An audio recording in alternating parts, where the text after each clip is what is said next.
আসসালামু আলাইকুম। কেমন আছেন সবাই? আজকাল মোটিভেশন শব্দটা আমাদের জীবনে ভীষণ জনপ্রিয় হয়ে উঠেছে। প্রায় আমরা বলি এই কাজটা করার জন্য মোটিভেশন পাচ্ছি না ঠিকভাবে। কিন্তু সত্যি কি কোনো কাজ করার জন্য মোটিভেশন দরকার হয়? নাকি দরকার ইচ্ছে শক্তি, আগ্রহ আর নিজের উদ্দেশ্য সম্পর্কে স্পষ্টতা? আসলে মোটিভেশন প্রয়োজন হয় সেই কাজগুলোতে যে কাজগুলো আমরা মন থেকে করতে চাই না। যে কাজটা আপনি স্বাভাবিকভাবেই করতে ভালোবাসেন বা আপনার সেই কাজটার জন্য একটি ভালোবাসা আছে, সেখানে আলাদা করে মোটিভেশনের দরকার হয় না, কারণ আগ্রহটাই আপনাকে চালিয়ে নিয়ে যায় অনেক দূর। আপনি যদি বড় বড় সেলিব্রিটির দিকে তাকান, তাদের জীবনী বা লাইফস্টাইল দেখেন, তাহলে একটি বিষয় পরিষ্কারভাবে চোখে পড়বে। তা হলো তারা যে কোনো পরিস্থিতিতেই অটল থাকেন। বারবার ব্যর্থ হন, ভেঙে পড়েন, তবু আবার ফিরে আসেন আগের থেকেও বেশি আত্মবিশ্বাস নিয়ে। পথের কোনো বাধাই তাদের থামাতে পারে না, বরং সেই বাধাগুলোই তাদের শক্তিতে পরিণত হয়েছে, তাদের এগিয়ে যাওয়ার জ্বালানি হয়েছে। যেই কাজগুলিতে আপনার মন পড়ে থাকে, সেই কাজগুলি করার জন্য মোটিভেশনের দরকার পড়ে না। সমস্যা তৈরি হয় তখনই যখন আপনি নিজেই জানেন না আপনি কেন এই কাজটা করছেন। আপনার লক্ষ্য যদি পরিষ্কার না হয়, তাহলে হাজার রকম সুযোগ বা পথ আপনাকে দিয়ে সেই কাজটা করানো যাবে না।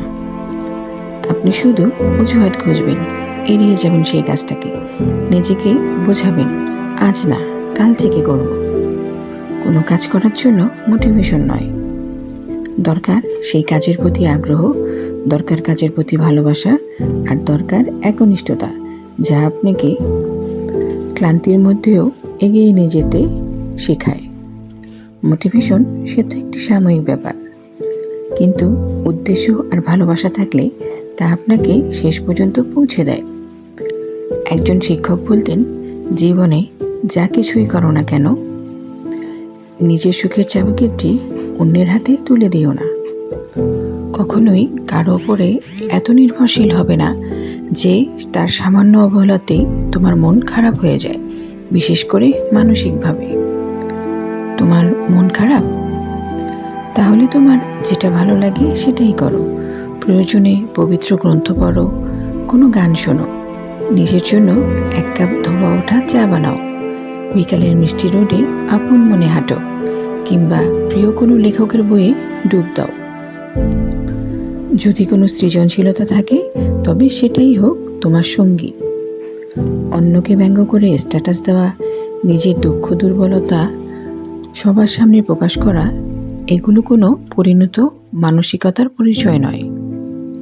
খুব বেশি একা লাগলে বা মন খারাপ হলে ঘর অন্ধকার করে চুপচাপ কিছুক্ষণ বসে থাকো, প্রার্থনা করো, পুরনো স্মৃতি মনে করো, হাসো, কাঁদো, কিন্তু নিজের সাথে এমন একটি সম্পর্কে গড়ে তোলো যেন দুঃখের দিনগুলো তো কাউকে না পেলেও নিজেকেই নিজের সবচেয়ে কাছের বন্ধু হয়ে উঠতে পারো। যদি কোনো কাজে সফল হও, নিজেকে পুরস্কৃত করো। যদি ব্যর্থ হও, তাহলে নিজের সাথে একটু অভিমান করো, কিন্তু হাল ছেড়ো না। তবে অন্যের চোখে কখনোই নিজের পারফেকশন খোঁজার ভুল করো না। নিজেকে ভালোবাসুন, আর যারা আপনাকে ভালোবাসে তাদেরকে ভালোবাসুন। তাদেরকে ভুলে যান যারা আপনাকে শুধু প্রয়োজনে ব্যবহার করে। কারো কারো কাছে আপনি হয়তো কিছুই নন, আবার কারো কারো কাছে আপনি তার পুরো পৃথিবী, কারণ আপনি অমূল্য। ভালো থাকবেন।